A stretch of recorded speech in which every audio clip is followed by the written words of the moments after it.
అనంత కరుణామయుడు, అపార కృపాశీలుడు అయిన అల్లాహ్ పేరుతో ప్రారంభిస్తున్నాను.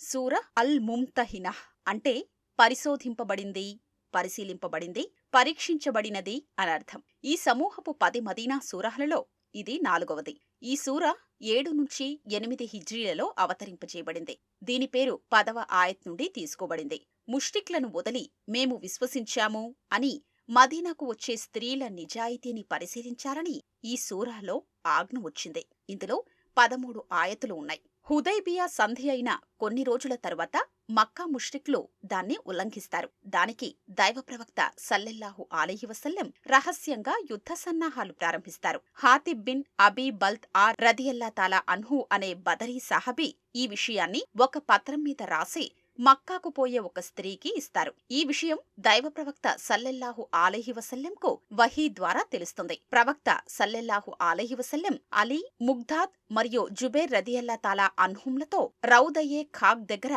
ఒక స్త్రీ ఉంది, ఆమె దగ్గర ఒక ఉత్తరముంది, దాన్ని తీసుకురండి అని పంపుతారు. వారు ఆ ఉత్తరాన్ని ఆమె తల వెంట్రుకల నుండి తీయించి తెస్తారు. హాతిబ్ రదియల్లా తాలా అన్హును ప్రశ్నించగా, నేను ఖురైష్ను కాను, నా భార్య పిల్లలు మక్కాలో నిస్సహాయులుగా ఉన్నారు. నేను ఖురైష్లకు ఈ వార్త ఇస్తే వారు నా భార్య పిల్లల పట్ల కనికరులుగా ఉంటారని ఇలా చేశాను అనంటాడు.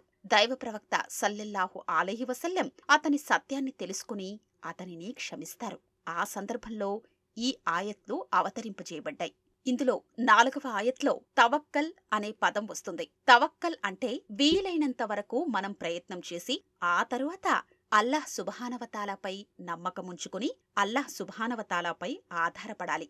అలా చేయకుండా అల్లాహ్ సుబ్హానవతాలాపై మాత్రమే ఆధారపడి ఉంటామనడం తగినది కాదు. దైవ ప్రవక్త సల్లెల్లాహు అలైహి వసల్లం దగ్గరికి ఒక వ్యక్తి వస్తాడు. అతడు తన ఒంటెను బయట విడిచి లోపలికి వెళతాడు. దైవ ప్రవక్త సల్లెల్లాహు అలైహి వసల్లం అడగ్గా ఇలా అంటాడు, నేను ఒంటెను అల్లాహ్కు అప్పగించొచ్చాను అని.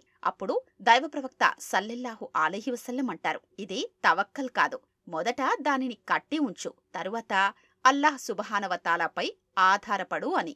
8వ ఆయత్లో ఎలాంటి సత్య తిరస్కారులతో సత్ప్రవర్తనతో వ్యవహరించాలో వారి వివరాలు ఇవ్వబడ్డాయి. 1. మీరు కేవలం ముస్లింలు అయినందుకు మీతో శత్రుత్వం వహించి మీతో పోరాడని వారితో. 2. మిమ్మల్ని మీ ఇల్లు వాకిలి విడిచిపొమ్మని బలవంతం చేయని వారితో. 3. మీకు విరుద్ధంగా ఇతర సత్య తిరస్కారులకు సహాయపడని వారితో. ఇక 10వ ఆయత్లో విశ్వసించిన స్త్రీలు మీ వద్దకు వలస వచ్చినప్పుడు వారిని పరీక్షించండి అని ఉంది. అంటే 6వ హిజ్రీలో జరిగిన హుదైబియా ఒప్పందంలో ఏ వ్యక్తైనా మక్కా నుండి మదీనాకు వెళ్లిపోతే ఆ వ్యక్తిని మక్కావారు తిరిగి ఇవ్వమని అడిగితే ఇవ్వాలి అనే షరత్ ఉండింది. కాని అందులో స్త్రీ లేదా పురుషుల విషయం స్పష్టంగా లేదు. దాన్ని బట్టి ముస్లింలై మదీనాకొచ్చిన స్త్రీలను వాపసివ్వండి అని మక్కా ముష్రిక్లు కోరగా ఈ ఆయత్ అవతరింపచేయబడింది. వారు కేవలం ఇస్లాం కొరకే వచ్చారని నిర్ధారణ చేసుకోవాలనే ఆజ్ఞ ఉంది. యుక్త వయస్కుడైన పురుషునికి లేక స్త్రీకు తనకు నచ్చిన ధర్మాన్ని అనుసరించే హక్కుంది. ఈ ఆయత్ అవతరించకముందు చాలామంది ముస్లింల భర్తలు లేక భార్యలు ముష్రిక్కులుగా ఉండేవారు. ఉదాహరణకు దైవ ప్రవక్త సల్లెల్లాహు అలైహి వసల్లం బిడ్డ జైనబ్ రజియల్లా తాలా అన్హా భర్త అబుల్ ఆజ్ బిన్ రబియా ముష్రిక్గా ఉండేవారు. అతను బద్ర యుద్ధపు కొంతకాలం తర్వాత ఇస్లాం స్వీకరించి మదీనాకొచ్చారు. ఇక 10వ ఆయత్లో సత్య తిరస్కారులైన స్త్రీలను మీ వివాహ బంధంలో ఉంచుకోకండి అని ఉంది. ఉమర్ రదియల్లా తాలా అన్హుగారి 2 భార్యలు ముష్రిక్కులు.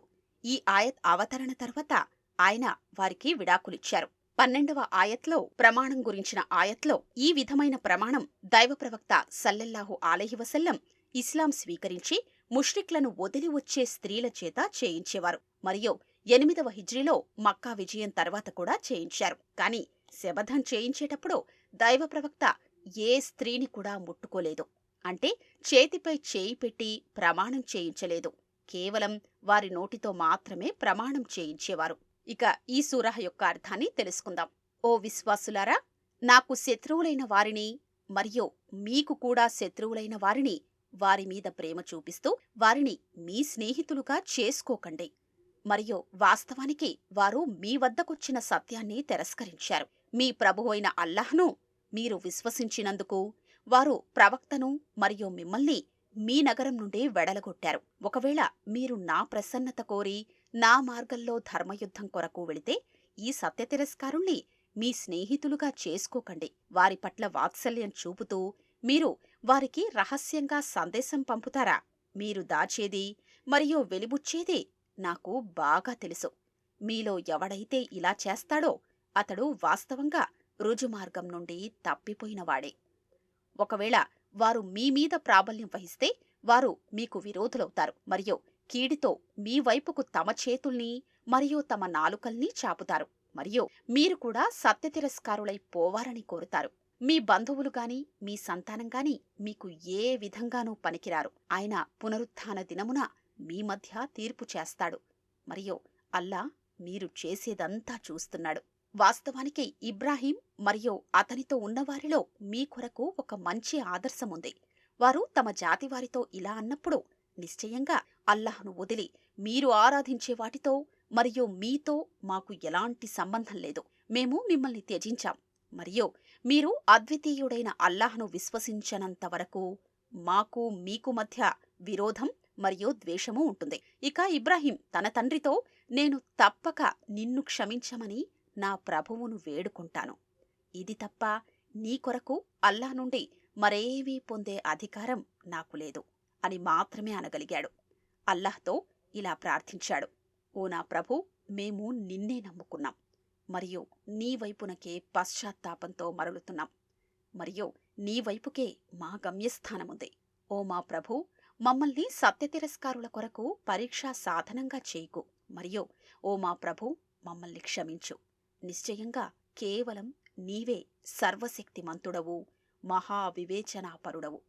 వాస్తవంగా మీకు అల్లాహ్ను మరియు అంతిమ దినాన్ని ఆపేక్షించేవారికి వారిలో ఒక మంచి ఆదర్శముంది మరియు ఎవడైనా దీని నుండి మరలిపోతే నిశ్చయంగా అల్లాహ్ నిరపేక్షాపరుడు, సర్వస్తోత్రాలకు అర్హుడు అని తెలుసుకోవాలి. బహుశా అల్లాహ్ మీ మధ్య మరియు మీకు విరోధులైన వారి మధ్య ప్రేమ కలిగించొచ్చు మరియు అల్లాహ్ ప్రతీదీ చేయగల సమర్థుడు.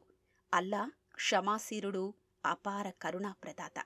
ఎవరైతే ధర్మ విషయంలో మీతో యుద్ధం చెయ్యరో మరియు మిమ్మల్ని మీ గృహాల నుండి వెళ్లగొట్టరో వారి పట్ల మీరు సత్ప్రవర్తనతో మరియు న్యాయంతో వ్యవహరించడాన్ని అల్లాహ్ నిషేధించలేదు. నిశ్చయంగా అల్లాహ్ న్యాయవర్తనుల్ని ప్రేమిస్తాడు. కాని వాస్తవానికి ఎవరైతే ధర్మ విషయంలో మీతో యుద్ధం చేస్తారో మరియు మిమ్మల్ని మీ ఇళ్ల నుండి వెళ్లగొడతారో, మిమ్మల్ని వెళ్లగొట్టడంలో పరస్పరం సహకరించుకుంటారో వారితో స్నేహం చేయడాన్ని అల్లాహ్ మీ కొరకు నిషేధిస్తున్నాడు. మరియు ఎవరైతే వారితో స్నేహం చేస్తారో అలాంటివారు వారే దుర్మార్గులు. ఓ విశ్వాసులారా, విశ్వసించిన స్త్రీలు మీ వద్దకు వలస వచ్చినప్పుడు వారిని పరీక్షించండి. అల్లాహ్కు వారి విశ్వాసం గురించి బాగా తెలుసు. వారు వాస్తవంగా విశ్వసించిన వారని మీకు తెలిసినప్పుడు వారిని సత్యతిరస్కారుల వద్దకు తిరిగి పంపకండి. ఎందుకంటే ఆ స్త్రీలు వారికి ధర్మసమ్మతమైన భార్యలు కారు మరియు వారు కూడా ఆ స్త్రీలకు ధర్మసమ్మతమైన భర్తలు కారు. కాని సత్యతిరస్కారులు వారికిచ్చిన మహర్ మీరు వారికి చెల్లించండి మరియు వారికి వారి మహర్ ఇచ్చిన తరువాత ఆ స్త్రీలను వివాహమాడితే మీకు ఎలాంటి దోషమూ లేదు. మీరు కూడా సత్యతిరస్కారులైన స్త్రీలను మీ వివాహ బంధంలో ఉంచుకోకండి. అవిశ్వాసులుగా ఉండిపోదలచిన మీ భార్యల నుండి మీరు ఇచ్చిన మహర్ అడిగి తీసుకోండి. అలాగే అవిశ్వాసుల్ని విశ్వాసులైన తమ భార్యల నుండి మహర్ అడిగి తీసుకొనివ్వండి. ఇది అల్లాహ్ తీర్మానం. ఆయన ఈ విధంగా మీ మధ్య తీర్పు చేస్తున్నాడు మరియు అల్లాహ్ సర్వజ్ఞుడు, మహావివేచనాపరుడు. ఒకవేళ మీ భార్యలలో ఒక ఆమె మిమ్మల్ని విడిచి సత్యతిరస్కారుల వద్దకు వెళ్ళిపోతే ఆ సత్యతిరస్కారులు మీరు ఆ స్త్రీలకు చెల్లించిన మహర్ మీకు వాపసు ఇవ్వడానికి నిరాకరిస్తే, ఆ తరువాత మీకు వారితో ప్రతీకారం తీర్చుకునే అవకాశం దొరికితే, మీరు వారిపై యుద్ధం చేసి విజయం పొందితే దాని విజయధనం నుండి ఎవరి భార్యలైతే సత్యతిరస్కారుల వద్దకు పోయారో వారికి వారు తమ భార్యలకు ఇచ్చిన దానికి సమానంగా చెల్లించండి.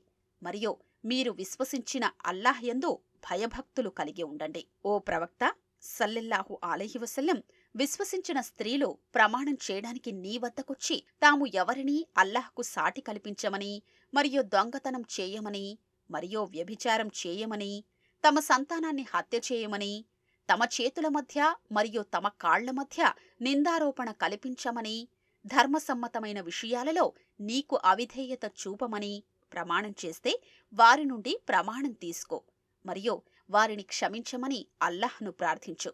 నిశ్చయంగా అల్లాహ్ క్షమాశీలుడు, అపార కరుణా ప్రదాత. ఓ విశ్వాసులారా, అల్లాహ్ ఆగ్రహానికి గురైన జాతి వారిని స్నేహితులుగా చేసుకోకండి. వాస్తవానికి గోరిలలో ఉన్న సత్య తిరస్కారులు నిరాశ చెందినట్లు వారు కూడా పరలోక జీవితం పట్ల నిరాశ చెంది ఉన్నారు.